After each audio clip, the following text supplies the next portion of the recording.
जिसने थाम कर चलना हमें सिखलाया था। पढ़ना लिखना है धर्म क्या, जिसने ये समझाया था। सपना शोहरत कामयाबी का हमें दिखलाया था।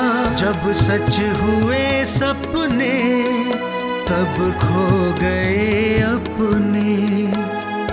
तुमको खो कर मानो सब कुछ खो दिया हमने।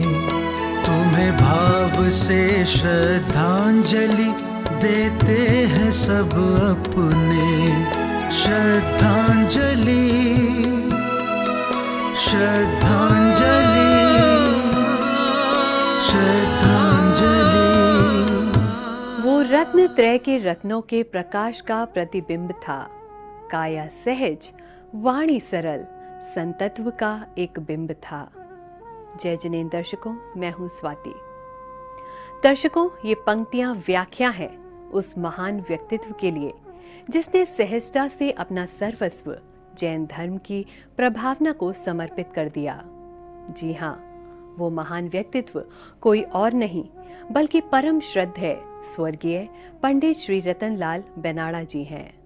करुणानुयोग के प्रकंड विद्वान, संयमित जीवन जीने वाले महान व्यक्तित्व श्री रतनलाल बेनाड़ा जी को आज उनकी प्रथम पुण्यतिथि पर उनके परिजनों और देश भर के धर्मावलंबियों की भावनाओं का प्रतिनिधित्व करते हुए जिनवाणी चैनल विनम्र श्रद्धांजलि अर्पित कर रहा है।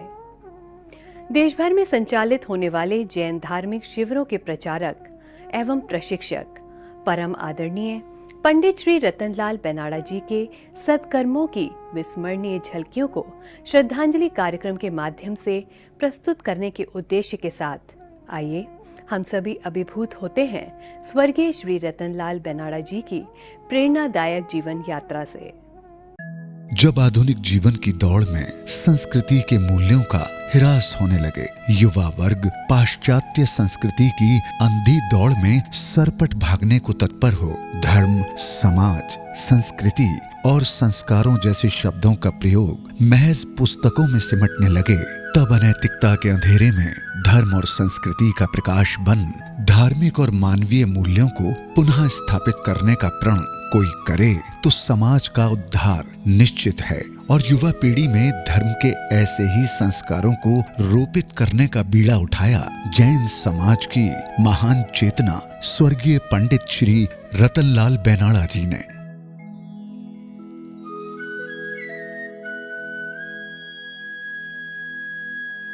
अपनी प्राचीन संस्कृति, गुरुओं और अपनों से बड़ों की सीख का हर कार्य में स्मरण करने वाले श्री बेनाड़ा जी ने न केवल ग्रंथ और शास्त्रों का ज्ञान बल्कि आचरण एवं जीवन शैली के माध्यम से सभ्य समाज के स्वप्न को साकार कर दिखाया।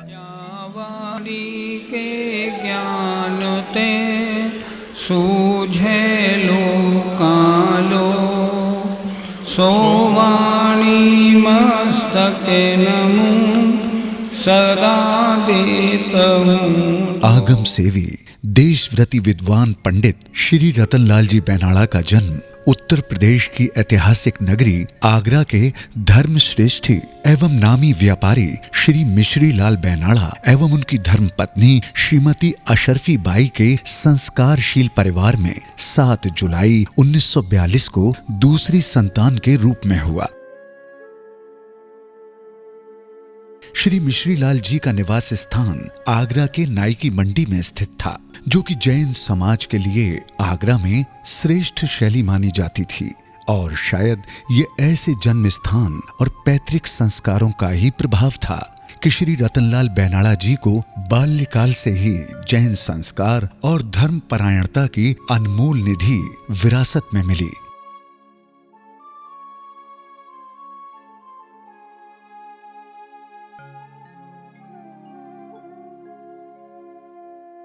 दर्शकों, आज मैं हूं उस स्थान पर जहां उस चेतना का बचपन बीता जिसने समूचे समाज को धर्म के प्रति जागरूक होने की प्रेरणा दी।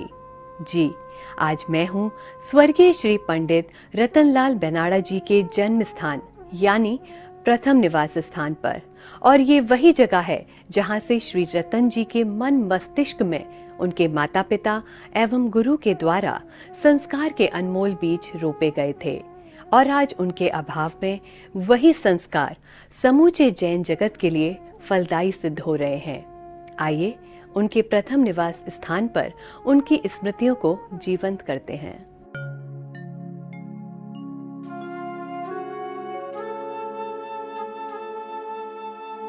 आगरा की संकरी गलियों और घने बाजारों के बीच सामान्य प्राचीन शैली में निर्मित नाई की मंडी के इसी घर में बालक रत्न का जन्म हुआ था।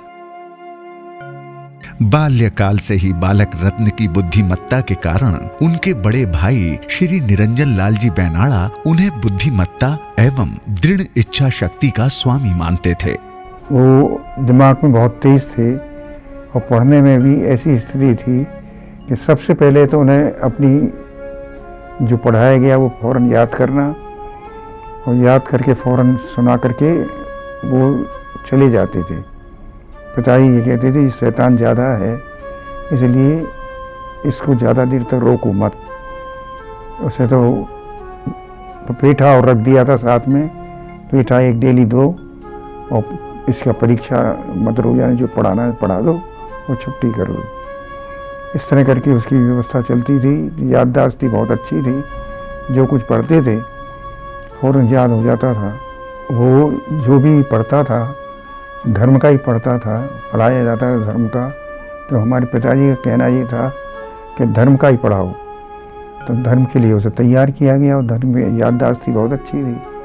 तो आगे बढ़ते चले गए, आगे की याद होती चली गई और उसके बाद में फिर बहुत तेज़ी से आगे बढ़ते चले गए धर्म के मामले में। उसका मतलब उसका विचारधारा यही थी कि जो भी वो याद करता था तो व्यापार संबंधी या कोई भी वो सब बात हम आपस में करके उसको सेटिंग कर लेते थे और सेट करके बहुत अच्छी अनुकूलता में चलते थे। बड़े भाई निरंजन लाल बैनाड़ा ही नहीं बल्कि छोटे भाई श्री मदन लाल, श्री पन्ना लाल एवं श्री हीरा लाल बैनाड़ा भी उन्हें उनकी इसी दृढ़ इच्छा शक्ति की वजह से उन्हें भीम की संज्ञा देते थे।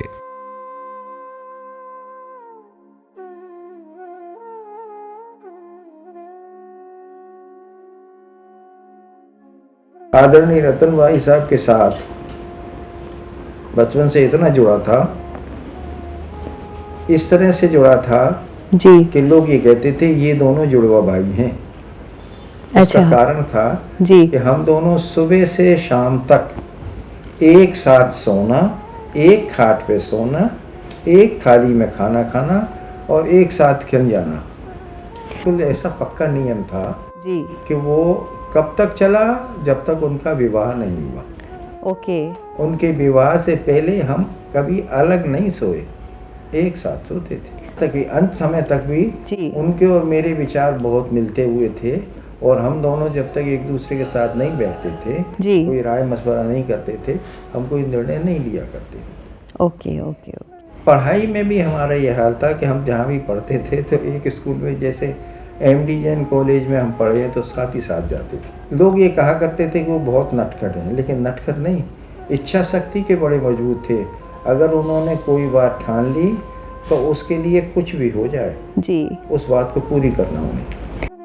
बचपन से ही कुशाग्र बुद्धि और अपनी उम्र से बड़ी समझ लेकर पैदा हुए श्री रतनलाल जी ने न केवल बचपन बल्कि जीवन की हर उम्र, हर आयाम और हर परिस्थिति में अपने सभी रिश्तों को सदैव अपने प्रेम का पोषण दिया। पुरानी बातें ताजा हो गई जी बिल्कुल। और मैं तो देखिए मेरी आंखें गीली हो रही हैं। मेरी प्यार, मेरी मोहब्बत, मेरा जो व्यवस्था थी सारी उनके साथ ऐसे थी कि हम दो जुड़वा कहलाया करते थे। हमने जीवन में सारे निर्णय जो भी लिए परिवार के, हम दोनों ने बहुत उसमें कार्य किया।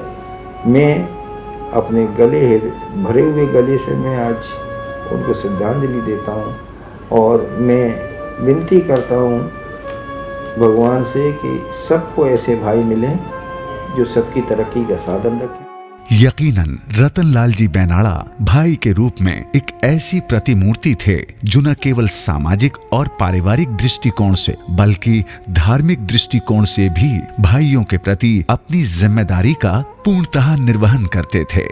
जब 5 साल का मैं होऊंगा, 5-6 साल का, तब से हमारे को भाई साहब ने हमको संस्कारित किया और एक छोटी डायरी में कुछ नियम लिखवाए, जो नियम हमारे लिए ज़िंदगी में एक तरह से सही जैन संस्कृति पे चलने के लिए बहुत ठीक रहे।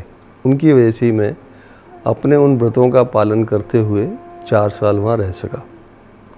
तदोपरांत हम लोगों ने अपनी एक इंडस्ट्री शुरू करी। इंडस्ट्री में पहले 2 साल तक तो मैं अकेला काम करता रहा। फिर जब उस फैक्ट्री में थोड़ा लॉस था, उस लॉस से रिकवर होने के लिए मैंने अपने भाइयों का सहयोग मांगा, जिसमें सबसे पहले रतनलाल जी भाई साहब ने अपने किए हुए जो कार्य कर रहे थे उससे छोड़ के मेरे साथ बैठना और मेरे को गाइड करना चालू किया, जिसकी वजह से हम लोग 3-4 साल में काफ़ी हमने उन्नति की।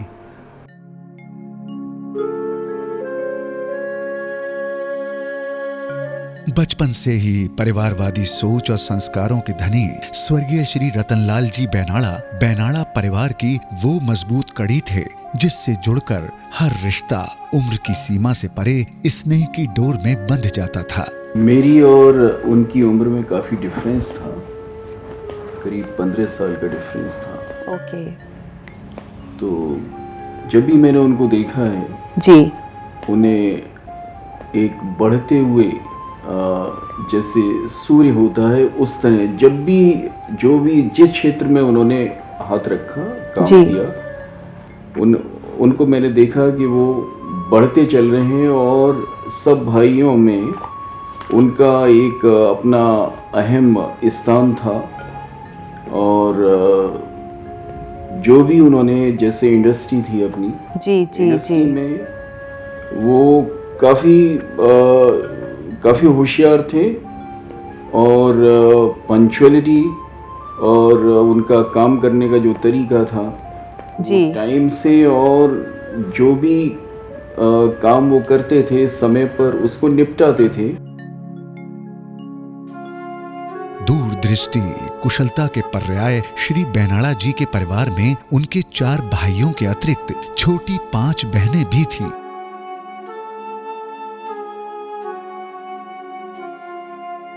जिनमें श्रीमती कांता पत्नी श्री प्रकाश चंद बड़जात्या, श्रीमती मनोरमा पत्नी श्री नरेंद्र कुमार सौगानी, श्रीमती आभा पत्नी श्री सुशील कुमार बड़जात्या, श्रीमती हेम प्रभा पत्नी श्री पदम कुमार छाबड़ा एवं श्रीमती शांति देवी पत्नी श्री विनय कुमार पाटनी उन्हें पिता तुल्य सम्मान देती थीं। सबको उनके ऊपर बहुत अधिक विश्वास था। हमारे परिवार में भी उनकी बहुत अधिक चलती थी। अगर वो कुछ कह देते थे तो कोई उनको टाल नहीं सकता था। उनको अपनी ज्ञान को समेटने की ज़रूरत नहीं होती थी। उनको लगता था मेरे पास जितना ज्ञान है, जितना मुझे आगम का ज्ञान है, मैं सबको बताऊं। पंडित रतनलाल जी बैनाला साहब पूर्ण जीवन में हमेशा एक अनुशासित एवं कर्मठ व्यक्तित्व रहे हैं। गृहस्थ जीवन में भी जब रहे हैं उन्होंने अपने व्यापार आदि में महत्वपूर्ण योगदान दिया है।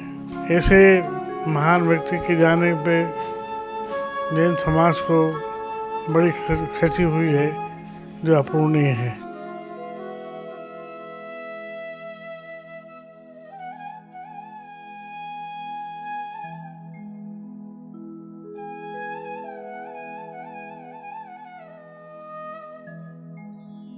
श्री रतनलाल बैनाला जी के परिवार की धार्मिक पृष्ठभूमि का ही प्रभाव था कि बालक रतन छोटी सी उम्र में प्रतिदिन नियमित रूप से घर के समीप स्थित श्री चंद्र प्रभु दिगंबर जैन मंदिर में विराजमान भगवान के दर्शन करके ही अपनी नियमित दिनचर्या की शुरुआत करता था।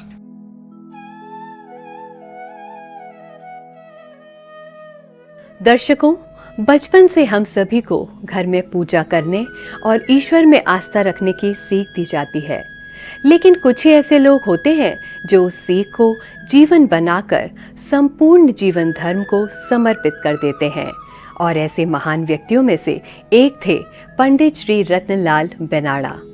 दर्शकों, अभी हम उस स्थान पर हैं जहां प्रतिदिन श्री बेनाड़ा जी आकर देव दर्शन किया करते थे, और यहीं से आरंभ हुआ था उनका धार्मिक जीवन। ये रतनलाल जी के पिता श्री मिश्री लाल बेनाड़ा जी की शिक्षा और ज्ञान के प्रति गहन समझ का ही परिणाम था कि उन्होंने अपने पुत्र व पुत्रियों को श्रेष्ठ शिक्षा अर्जित करने के उद्देश्य से बयाना राजस्थान से आचार्य श्री विमल सागर जी महाराज के गृहस्थ जीवन के सहपाठी एवं जैन दर्शन के जाने माने विद्वान एवं आयुर्वेद ज्ञाता पंडित श्री हुकुमचंद जी को निवेदन स्वरूप आगरा लाकर औषधालय और मंदिर जी में पाठशाला का क्रम आरंभ किया। अपनी प्रखर बुद्धि और शिक्षा में गहन निष्ठा के कारण सभी भाई बहनों में रतनलाल श्री हुकुमचंद जी के प्रिय शिष्य बन गए। यहाँ पास में एक बयाना गांव है। जी जी, बयाना भरतपुर के पास। हाँ, तो बयाना गांव से एक विद्वान जो मुरैना विद्यालय में पढ़े थे, आचार्य श्री विमल सागर जी महाराज के सहपाठी थे। उनको वो अपने साथ ले आए और यहाँ एक विद्यालय खोल लिया और उसमें सारे बच्चों की रात्रि पाठशाला शुरू कर। हमारे जो गुरु थे पंडित हुकुमचंद जी शास्त्री जी, जो हमें रात्रि पाठशाला पढ़ाते थे, वो इतने अच्छे जानकार थे कि कौन किस लाइन में अच्छा चल सकता है, उसको उस लाइन में लगाना है। तो उन्होंने हम पांचों भाइयों में से हम दोनों भाइयों के लिए ये निर्णय किया जी। बड़े भाई साहब जो सबसे बड़े हैं उनके लिए तो कह दिया तुम समाज में रहो, परिवार की व्यवस्था देखो जी, समाज का काम देखो, धार्मिक कार्य में रहो। लेकिन उसके साथ में हम दोनों जब एक साथ पढ़ते थे तो एक दिन मेरे से कहा, देखो तुम्हारी मेमोरी ज़्यादा बढ़िया नहीं है और इसकी मेमोरी बहुत है। ये रतन भाई साहब का क्या था कि एक बार में सुनने के बाद याद हो जाता था।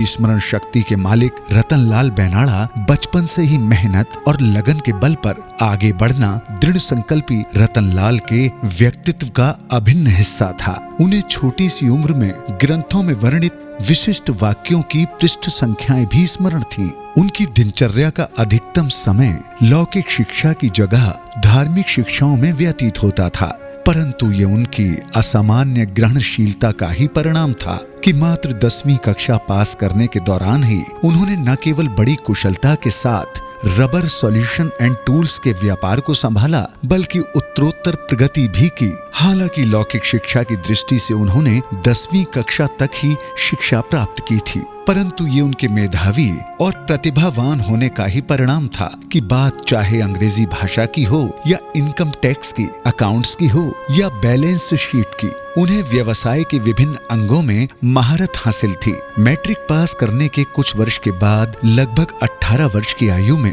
रतनलाल जी का विवाह आगरा के गोकुलपुरा निवासी धर्मपरायण श्रेष्ठी श्रीमान प्यारे लाल जी पाटनी की पुत्री विमला देवी से हो गया। सांवली मूरत श्री रतनलाल जी और उनकी गौरव वर्णीय धर्म पत्नी श्रीमती विमला देवी का ये संयोग मानो स्वयं में सांवल आकाश में चमकते पूर्ण चंद्रमा स्वरूप लगता था, और ये इसी संयोग की शीतलता का ही परिणाम था कि जहाँ एक तरफ पत्नी अपने पति के कदम से कदम मिलाकर हर लौकिक तथा धार्मिक कार्यों में सहयोग देती, तो वहीं पति रतनलाल जी भी उनकी कर्तव्य निष्ठा एवं वात्सल्य का उत्तर सौम्यता, शांति और प्रेम पूर्ण व्यवहार से देते। जीवन साथी बहुत अच्छे थे जी, साथ में बहुत अच्छा संग जी, और इतने दिन बहुत अच्छे बिताए जी। शुरू से ही जैसे मैंने सुना है कि वो बहुत ही सरल स्वभाव के थे, तो आपको मतलब उनके साथ अंडरस्टैंडिंग आपकी कैसे रही? जैसे सरल वो थे उसी तरह से मैं रही उनके साथ जी। लेकिन बहुत सरल थे, अच्छा साथ था हमारा। उनके पिताजी अपनी गोदी में लेके बैठते थे इनको, छोटे थे जब, और सब पढ़ाते थे धर्म का। अच्छा, तो जो उनकी शिक्षा जो आरंभ हुई उनके पिताजी से मिली। अच्छा, ये बताइए बच्चों को लेकर क्या सपने देखते थे वो? शुरू से ही मतलब जैसे पढ़ाई लिखाई में बहुत ज़्यादा हमेशा ध्यान रखते थे और मैंने सुना बहुत अच्छे शिक्षक थे, तो आप अपने बच्चों को पढ़ाया उन्होंने बिठा के? हाँ, बच्चों को पढ़ाया जी। बच्चों को धर्म भी पढ़ाया, बहुओं को धर्म पढ़ाया जी। बहुआं शादी होकर आती थी, पहले उनकी क्लास लगाते थे। अच्छा। हाँ, शुरू से पढ़ाते थे, धर्म का बहुत पढ़ाया। अच्छा, तो बेटों के साथ मतलब बहुओं को भी और जो भी उनके मतलब पोते पोतियां हैं सबको धर्म का बहुत पढ़ाने का मन रहता था। कभी कुछ आपकी लड़ाई वगैरह हुई उनसे? कभी कोई खटपट? कभी नहीं हुई, कभी होती नहीं। अरे वाह। विवाह के 2 वर्ष उपरांत रतनलाल जी के परिवार में जब पहले पुत्र राजेश का जन्म हुआ तो दादी अशरफी जी ने अपने नाती के जन्म की खुशी में आसपास के 10 गांवों के लोगों को हर्ष भोज में सम्मिलित किया था। तदुपरांत पुत्र राजेश के जन्म के 3 वर्ष बाद पुत्र मुकेश और 7 वर्ष उपरांत पुत्री रश्मि ने जन्म लिया और ये उनसे मिले संस्कारों और निर्देशन का ही प्रभाव है कि आज उनके दोनों पुत्रों में से बड़े पुत्र श्री राजेश बेनाड़ा अपनी पत्नी संगीता, बेटे प्रथम बहू अर्जिता और बेटी प्रस्तुति के साथ पिता के सिखाए जीवन पथ का अनुगमन कर आदर्श जीवन जी रहे हैं। ऐसा लगा पता नहीं सिर के ऊपर से क्या उठ गया। साया तो बहुत छोटा सा शब्द है, साया नहीं बहुत कुछ उठ गया। मैं अपने भाई से मैंने बोला था, मैंने भाई अपना शेर चला गया। हम रहते थे वो तो हम अपने आप को बहुत हिम्मत वाला समझते थे और पिताजी पापा जी एक्चुअली पूरे परिवार में बहुत उनकी अहम रोल था। पूरे परिवार में जिसको भी प्रॉब्लम कोई आती थी वो पापा जी के पास आते थे, भाई ये परेशानी है, फैक्ट्री की प्रॉब्लम, अकाउंट्स की प्रॉब्लम, धर्म की प्रॉब्लम, आपस की प्रॉब्लम, रिलेशंस की प्रॉब्लम, पापा जी तुरंत उसका सॉल्यूशन निकालते थे, तुरंत उस घर में जाते थे, सॉल्यूशन निकाल के तुरंत देते थे। I am very proud of him कि he is my father in law और मैं उनकी बहू हूँ, क्योंकि लोग हमें उनके नाम से जानते हैं, हम जहाँ भी जाते हैं जी, तो एवरीबडी नोज कि ये उनकी बहू है। आज भी महाराजी लोग या जहाँ भी हम जाएंगे तो सब जानते हैं कि पंडित जी की बहू। हमेशा सांगानेर भी रहते थे तो मुझे कोई पूछना होता था, कोई जी जी जी, कोई स्वाध्याय में आ जाता था प्रश्न, तो हमेशा बोलते थे हाँ बहुत अच्छा, पूछा करो, ऐसे ही पूछती रहा करो। बड़ों का आदर और छोटों को सदा प्रोत्साहन देने वाले रतनलाल बेनाड़ा जी अपने बच्चों की परवरिश में जहां एक तरफ आचरण और नैतिक मूल्यों के प्रति कड़ा रुख रखते थे, तो वहीं दूसरी तरफ ये उनका स्नेह और प्रेमपूर्ण व्यक्तित्व का ही परिणाम है कि उनके जाने के बाद इस वात्सल्य को याद कर उनके अपनों के आंसू नहीं रुकते। आज भी ऐसा लगता है कि वो यहीं हैं, वो कहीं गए नहीं हैं। एक दिन परेशानी हो रही थी, मन दुखी था, तो मम्मी से एक लाइन बोल दी मैंने, मम्मी आपने जाने क्यों दिया? आप रोक नहीं सकती थी पापा जी को। हम मम्मी से हाथ गले मिलके बहुत रोए। कहना यही है कि पापा जी वापस नहीं आ सकते क्या? अब इससे ज्यादा कुछ नहीं बोल पाऊंगा। उनकी कमी सबको महसूस होती है जी, बिल्कुल। जब भी उनका नाम आता है, कभी कभी फैक्ट्री में फोटो लगी हुई है उसे देख के रोना आ जाता है।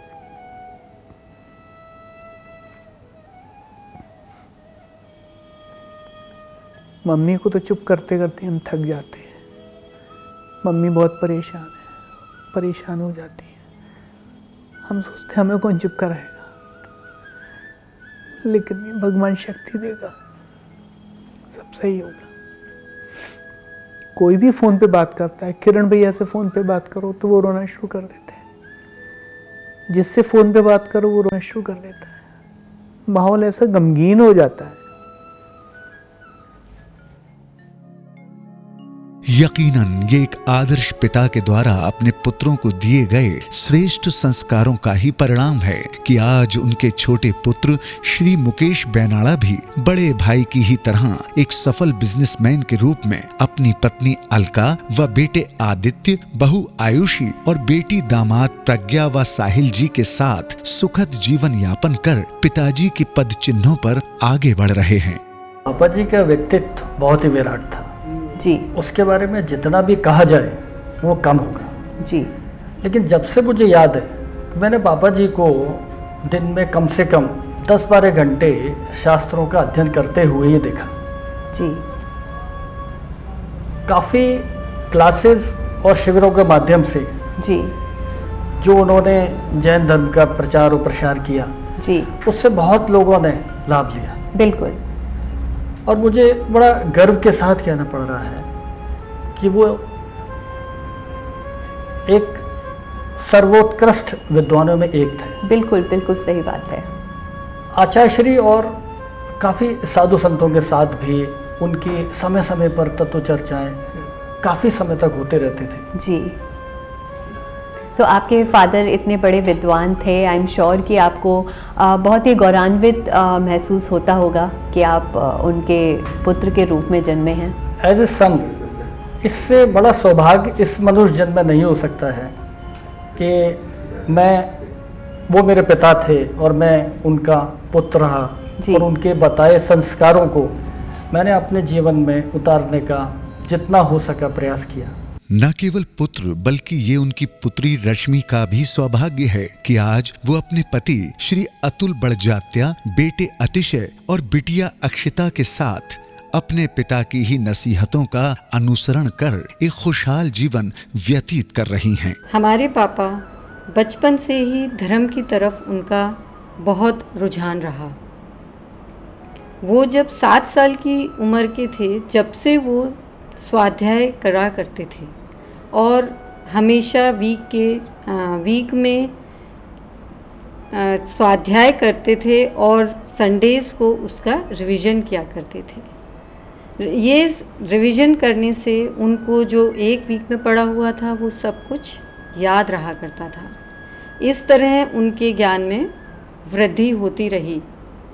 उनके ज्ञान में वृद्धि देखकर उनके गुरुजी उन्होंने उनको कहा कि तुम अब छोटे बच्चों को पढ़ाना शुरू करो, जिससे उन्होंने छोटे बच्चों को पढ़ाना शुरू किया। छोटे बच्चों को पढ़ाने के बाद वो घर में हम सभी बच्चों को भी पढ़ाने में हमेशा तत्पर रहे। घर में हम बच्चों को सुबह सुबह बैठ के सुबह वो पढ़ाया करते थे, पूजा करवाया करते थे, भक्तामर स्तोत्र पाठ सभी हम सबको वो घर में पढ़ाया करते थे और बाद में सबका एग्ज़ाम लिया करते थे, जिससे ये हम सबको बचपन में जो पढ़ा हुआ था अभी तक याद है वो सब। गुजरते वक्त के साथ पूरे परिवार का जिम्मेदारी के साथ लालन पालन करने के साथ साथ श्री रतनलाल बैनाला न केवल धार्मिक रूप से समृद्ध हो रहे थे बल्कि लौकिक समृद्धि भी मानो उनके सौभाग्य के निर्देशों पर चल रही थी, जिसका परिणाम ये था कि रतनलाल बैनाला जी ने 1986 में आगरा के पॉश एरिया प्रोफेसर कॉलोनी में नया आशियाना बना लिया। दर्शकों, अब हम हैं श्री बैनाला जी के उस निवास स्थान पर जहां उन्होंने धर्म, कर्म और व्यवसायिक जीवन में सामंजस्य बिठाते हुए एक समृद्ध जीवन जिया और इसी स्थान पर प्रभु ध्यान करते हुए अंतिम सांस ली। दर्शकों, आज उनकी कमी इस घर के कोने कोने में महसूस होती है। आज भी ये घर उस चेतना से प्रकाशमान है जिसे श्री रत्नलाल जी के व्यक्तित्व में देखा जा सकता है।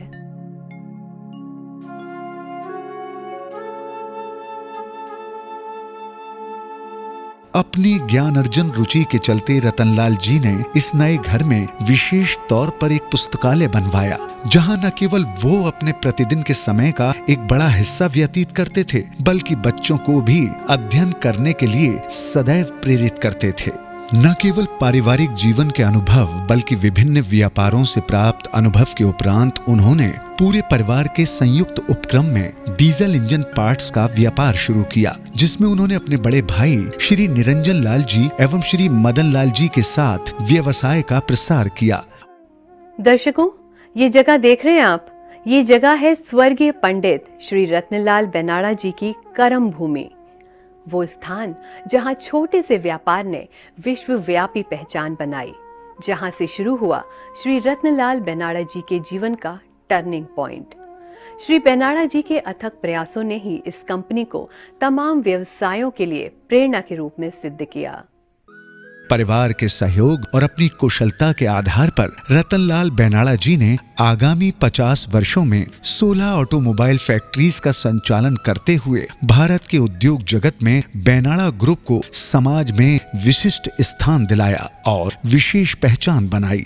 उन्होंने मुझे जीवन में कैसे जिया जाता है, उसकी सार्थकता क्या है, व्यापार, धर्म, समाज, ऐसा कोई क्षेत्र नहीं था जिसमें उन्होंने मुझे वात्सल्य और स्नेह पूर्वक शिक्षित ना किया हो।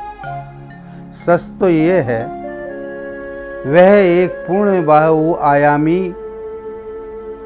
व्यक्तित्व रूपी संस्था के धनी थे। जिस तरह स्वर्गीय पंडित श्री रतनलाल जी बेनाड़ा धर्म के प्रति पंडित कहे गए, ज्ञानी, महाज्ञानी पंडित कहे जाते थे, उसी प्रकार से ये मार्केटिंग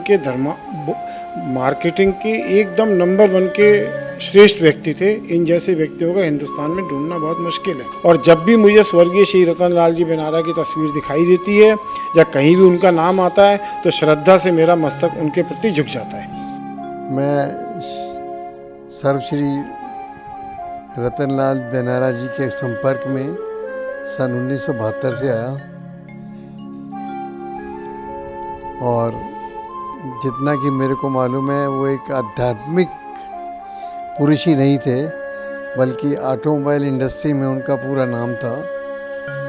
उनको ऑटोमोबाइल इंडस्ट्री के बारे में पूरी नॉलेज थी, जो जैसा कि मुझे भी उनसे काफ़ी कुछ सीखने को मिला। और मुझे इतना मालूम है कि ऐसा आदमी दोबारा इस ऑटोमोबाइल बिजनेस में या इस संस्था में दोबारा मिल नहीं सकता। ये हमारी बेनाड़ा उद्योग की बहुत बड़ी उपलब्धि थी कि वो हमारे साथ थे। वो हमें छोड़ के चले गए, इसका दुख तो सबको है, लेकिन भगवान उनकी आत्मा को शांति दे रहे हैं। आपका जीवन हमारी प्रेरणा एवं आपका आदर्श हमारा मार्गदर्शन था और रहेगा। आपने हमेशा बेनाड़ा उद्योग के परिवार एवं ग्रुप ऑफ इंडस्ट्री को एक सही रास्ता बताया।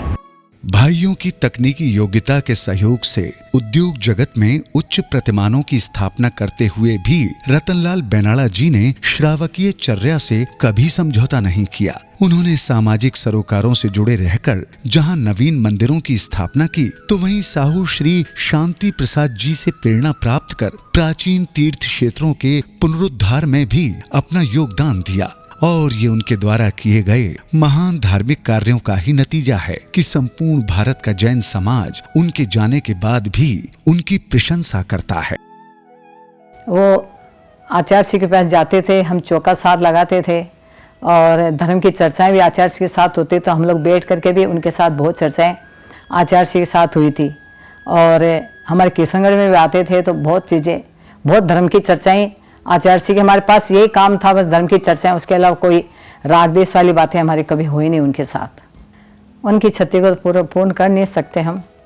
यह है कि उनका अच्छा ज्ञान था, ऐसा ज्ञान आज ऐसा पंडित शायद बहुत मुश्किल है मिलना। और उन्हें जो किला से जो पढ़ाई है, लोगों को पढ़ा रहे थे, इतने तरीके से, इतने सलीके से, इतने सादगी से पढ़ाए, हर इंसान पढ़ के उसको ज़रूर से वो गुणवान बनता था।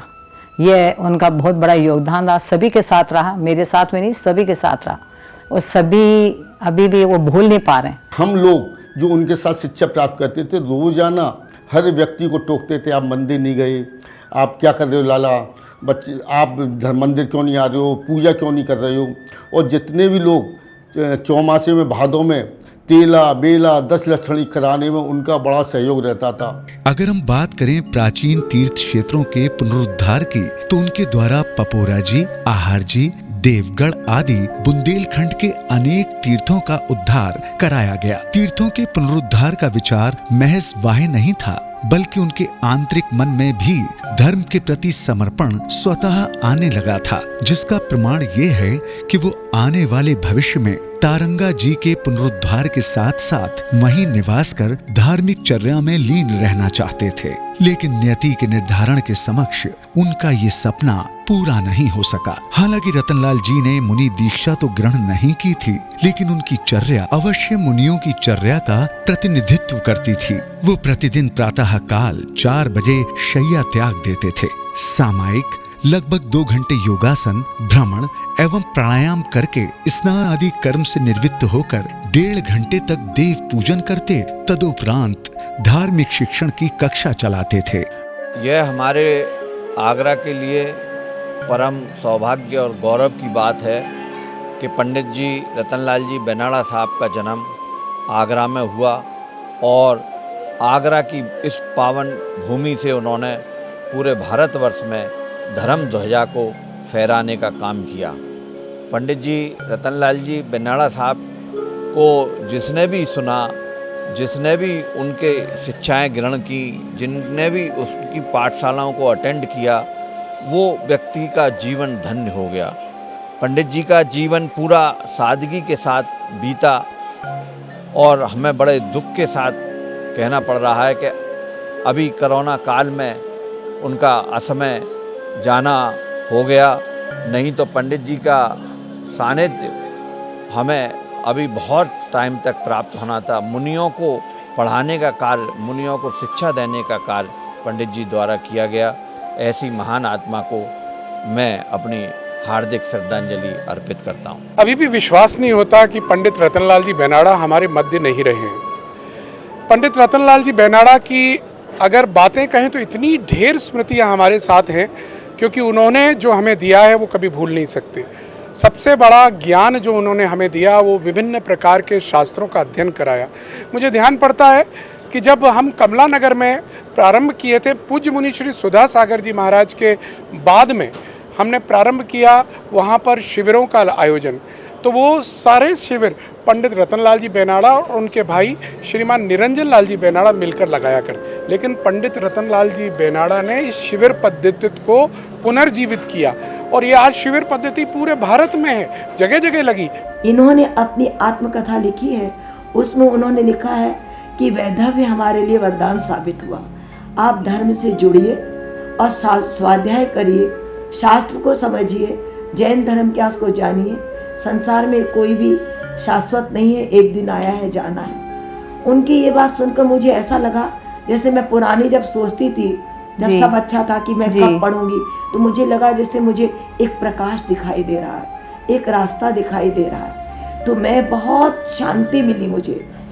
उनके ध्यान था, इतना अच्छा ऑप्शन था कि उनसे कोई भी सवाल हम कभी भी पूछते थे तो बड़ी सहजता से उत्तर दे देते थे। उन्हें जरा भी क्षमता नहीं होती थी उत्तर देने में। वो बहुत ही मृदु और सरल विचारों वाले व्यक्ति थे। उनके चले जाने से हमारे समाज को और देश को बहुत ही ज़्यादा क्षति हुई है।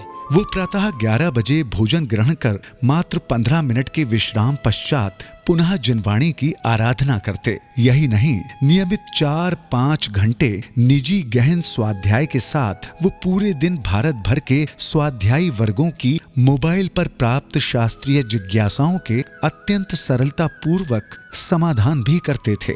सब धरती कागद करूं, लेखनी सब बन राय, 7 समुद्र के मसी करूं, गुरु गुण लिखा न जाए। महान संत कबीर दास ने सैकड़ों वर्ष पूर्व ये पंक्तियाँ गुरु की महिमा का गान करते हुए लिखी थी और आज भी सैकड़ों साल बाद मेरे आध्यात्मिक गुरु, मेरे धर्म पिता श्रद्धेय पंडित रतनलाल जी बेनाड़ा के ऊपर बिल्कुल सटीक बैठती हैं। कैसे थे 2 गुरु थे मेरे, आचार्य ज्ञान सागर जी महाराज संतों में, और मेरे धर्म पिता आध्यात्मिक गुरु पंडित रतनलाल जी बेनाड़ा। बस मैं कहता हूँ मेरे जैसे पशु को उन्होंने इंसान बना दिया। बाबूजी का जैन धर्म का सही पथ प्रदर्शन एवं सच्ची शिक्षा, यही यादगार स्तंभ हमारे दिलों में चिर स्थापित रहेगा और सदैव प्रेरणा देता रहेगा। उनके वियोग से बेनाड़ा परिवार ने ही नहीं बल्कि समस्त जैन समाज ने एक अनमोल रतन खो दिया। आप और हम उनके बताए धर्म मार्ग पर चले, यही उनके प्रति सच्ची श्रद्धांजलि होगी। वे सबके गुरु थे और सबके शिक्षक भी थे। अगर हम उनके जीवन पे गौर करते हैं तो लगता है कि ऐसा धीर गंभीर व्यक्तित्व जिसका एक अपना आवा मंडल था, जिसकी आवाज़ में एक मधुरता भी थी पर प्रखरता भी थी, और यह सब कुछ संभव है ज्ञान के दम पे। वो आवा मंडल जो बनता है वो आंतरिक ज्ञान से है। जैन धर्म के सिद्धांतों को, हमारे ग्रंथों को जिस रूप में उन्होंने अंगीकार किया था, जिस रूप में स्वीकार किया था, वो उनकी वाणी में प्रस्फुटित होता था। अगर स्वाध्याय का बीज बोकर उसमें रुचि अगर हमारे लिए किन्होंने जगाई है तो वह सिर्फ स्वर्गीय पंडित जी ने। वो स्वाध्याय कराते समय शिष्यों का विषय उनके पूरी ध्यान में आए इसका बड़ा ध्यान रखते थे। परीक्षा के बिना उनका एक भी शिविर कभी होता नहीं था। भारत के कई राज्यों में उन्होंने सैकड़ों शिविर लिए।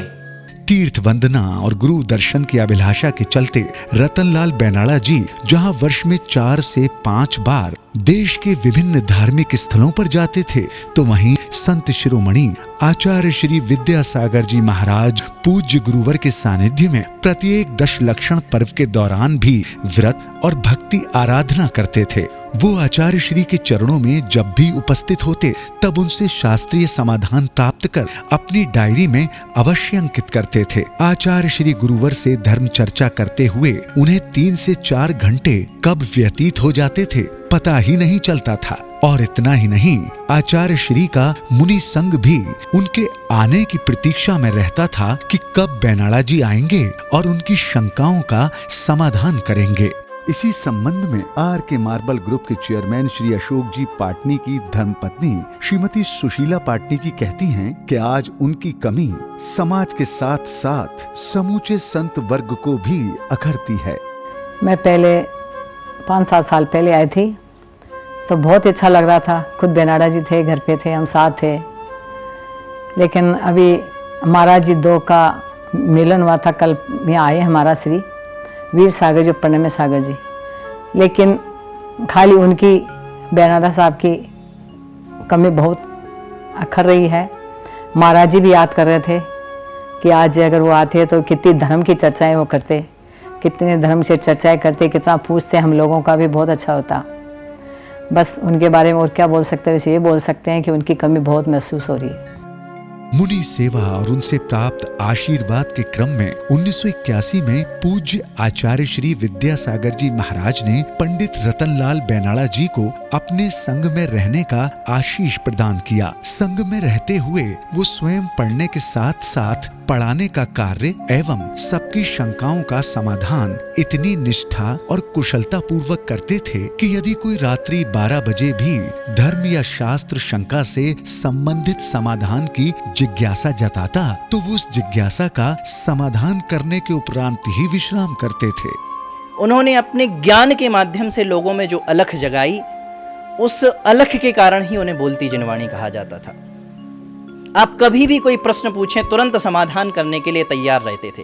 कोई भी शंका हो, विथ प्रूफ, विथ उदाहरण, कौन से शास्त्र में कहाँ पर आचार्य ने उद्धृत किया है, ऐसा उन्हें स्मरण में रहता था। जब भी हम उनसे मिलते थे तो हमें ये आभास होता था कि हमारे कितने नज़दीक हैं, हमारी बात को कितने ध्यान से सुनते, समझते और हमें डायरेक्शन देते हैं, हमें समझाते हैं। यह क्वालिटी उनकी बहुत अच्छी थी। उन्होंने अपने परिवार को बहुत संस्कारित किया। हमारी बिटिया रानी संगीता उनकी बड़ी बहुरानी है।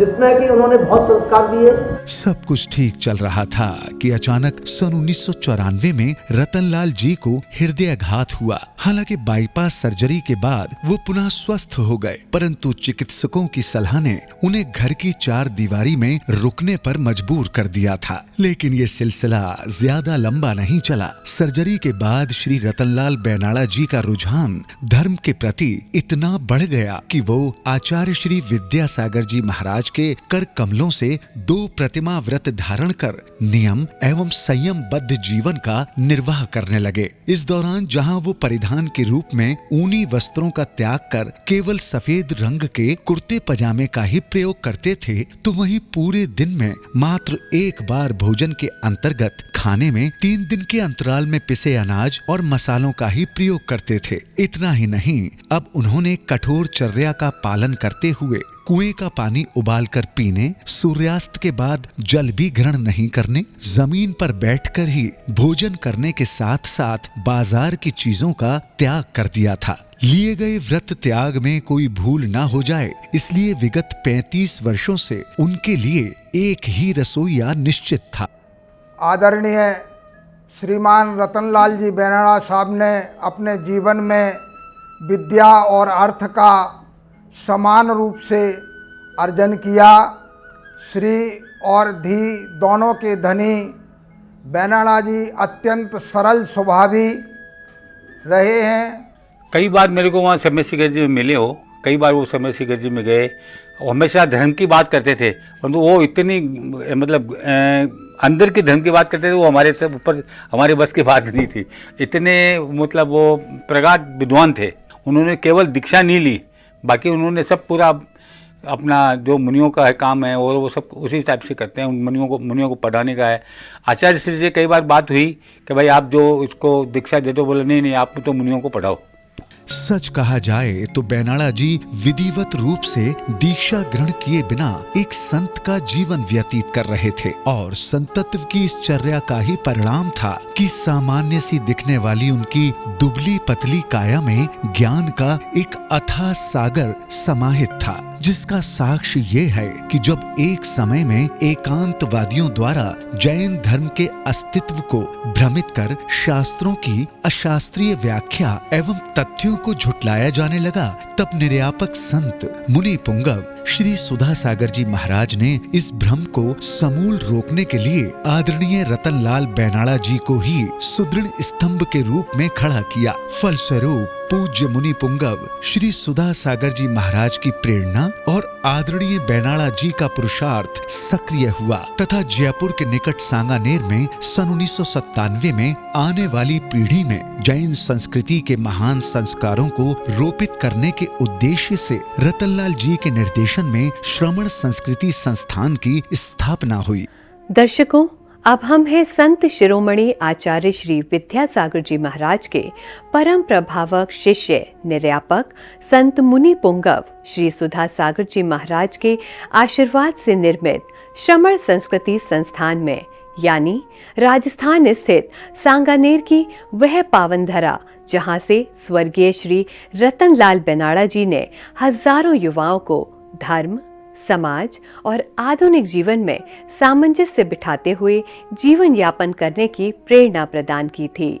ये स्थान आज देश के सकारात्मक भविष्य की झलक दिखाता है और ये सब संभव हो पाया है स्वर्गीय पंडित श्री रतनलाल बेनाड़ा जी के अथक प्रयासों के कारण। तो आइए दर्शकों, हम अवलोकन करते हैं इस महान संस्था का, जिसका कण कण श्री रतनलाल बेनाड़ा जी की तपस्या की कहानी कहता है। रतनलाल बेनाड़ा जी इस संस्थान के छोटे से छोटे कार्य को भी पूर्ण निष्ठा से क्रियान्वित करते थे। उन्होंने इस धर्म केंद्र के माध्यम से युवाओं को शिक्षित कर विद्वानों के रूप में समाज को सौंपकर धर्म प्रभावना के क्षेत्र में एक अनुकरणीय योगदान दिया। उन्होंने आज पूरे हिंदुस्तान को 1000 ऐसी विद्वान तैयार करके दिए हैं जो परम मुनि भक्त होने के साथ साथ जैन दर्शन के बहुत बड़े ज्ञाता भी हैं। आज वही सारे विद्वान पूरे भारत में जिन शासन की प्रभावना कर रहे हैं। जब मैंने उनके सानिध्य में यहाँ आकर के प्राचार्य का कार्य संभाला और व्याकरण के विषय में विद्वानों को दक्ष करना प्रारंभ किया, मैं इसे अपना सौभाग्य मानता हूँ कि जहाँ मैं विद्यार्थियों को व्याकरण विषय में दक्ष किया करता था, वहाँ पंडित जी से मुझे अनेक विषयों पर सीखने को प्राप्त हुआ और अनेक प्रकार की शिक्षाएं मैंने स्वयं उनसे ग्रहण की। ज्ञान समान न आन जगत में सुख को कारण, यह परमामृत जन्म जरा मृत रोग निवारण। ज्ञान के समान इस संसार में सुख का और कोई कारण नहीं है, यह परम अमृत के समान है जो जन्म जरा और मृत्यु संसार के इन सभी बड़े रोगों का नाश करने वाला है। ये पंक्तियाँ आदरणीय बड़े पंडित जी को बहुत प्रिय थी। उनका पूरा जीवन ही ज्ञान रूप में था। वो सरस्वती पुत्र होने के साथ साथ लक्ष्मी पुत्र तो थे ही, लेकिन जब ज्ञान की जहाँ भी बात आती उसमें वो हमेशा अपना सर्वस्व देते। और जैसा कि हम सभी जानते हैं, मैं उनके जीवन के बहुत करीब रहा। सुबह से लेकर के शाम तक जब भी मैं उनको देखता, हमेशा उनका एक ही काम स्वाध्याय करना, पढ़ना। इवन उन्होंने मुझे भी सब कुछ छुड़वा करके और अध्ययन के लिए प्रेरित किया। और मैं तो हमेशा एक ही बात कहता हूँ, आज मेरा जो जीवन है वो उन्हीं के द्वारा बनाया हुआ है। और न मात्र केवल मेरा, अपितु श्रवण संस्कृति संस्थान सांगानेर से इन 25 वर्षों में जितने भी विद्वान हम सभी को दिख रहे हैं, उसमें आदरणीय बड़े पंडित जी बेनाड़ा साहब का बहुत बड़ा श्रेय है।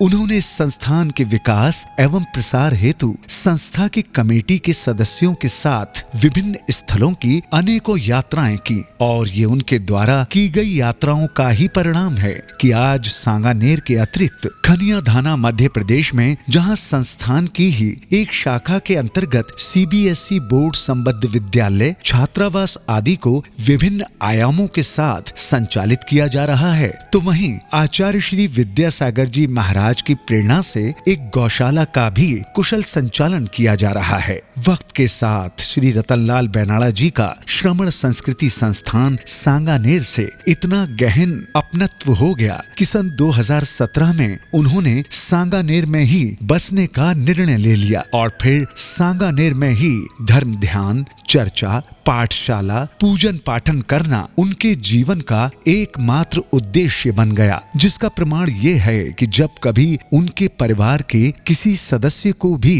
उनसे बात करनी होती या किसी शंका का समाधान चाहिए होता, तो वो सांगानेर को छोड़े बिना फोन के माध्यम से ही उनकी शंकाओं का समाधान करते थे। उन्होंने हमको यही समझाया कि क्रोध, मान, माया, लोभ, इनसे दूर रहना चाहिए। यही पापों की उत्पत्ति करने वाले कारण हैं और हम पाप उन कारणों को नहीं पकड़ते हैं। जरा से क्रोध आया और हमने उल्टा सीधा बोलना शुरू कर दिया।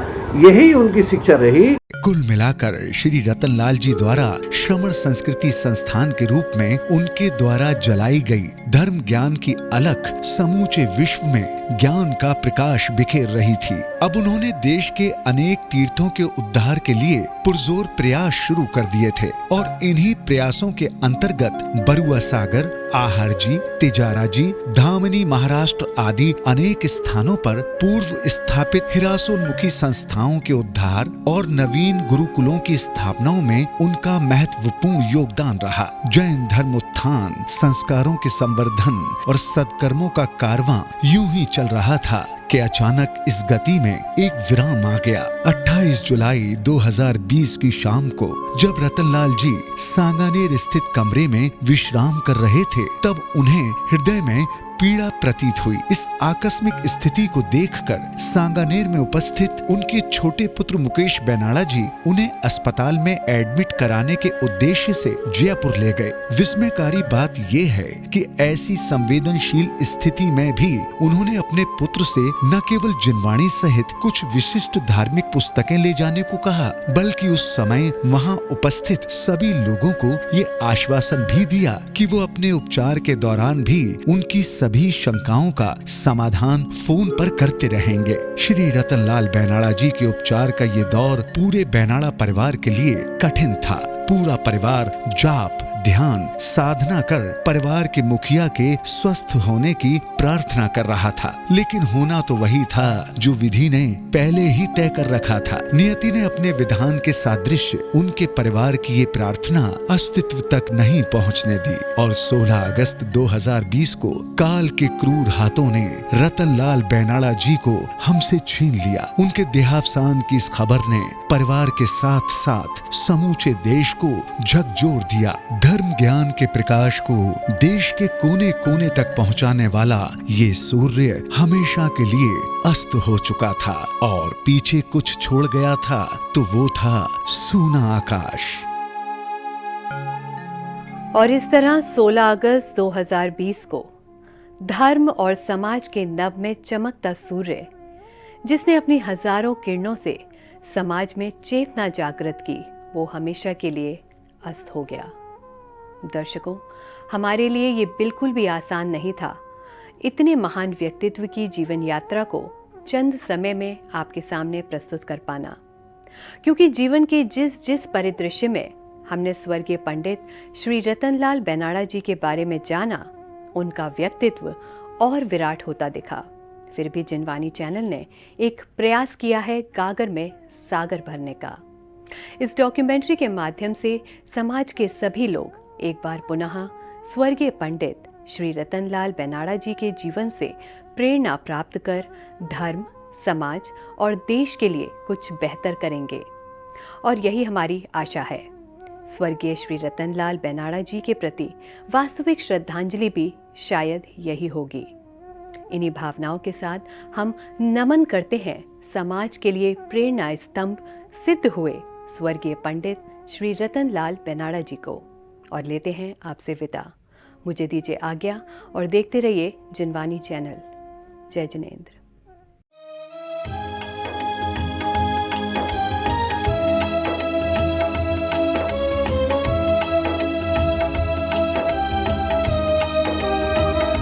जैन रतन तुम जिन अनुगामी, कौन जगत में सिधारे, संस्कारों के है संवाहक, युग फिर तुमको पुकारे, युग ये पुकारे। तुमने जिन वाणी जन जन को सहज सरल समझाई, विश्व पटल पर श्रमण संस्कृति की पहचान बनाई। मोक्ष मार्ग के है पथगामी जिन वाणी के दुलारे, विद्या के सागर के मोती, सुधा सिंधु के प्यारे। बोलो तुमने जैन जगत को छोड़ा किस के सहारे, युग ये पुकारे। श्रद्धांजलि श्रद्धांजलि।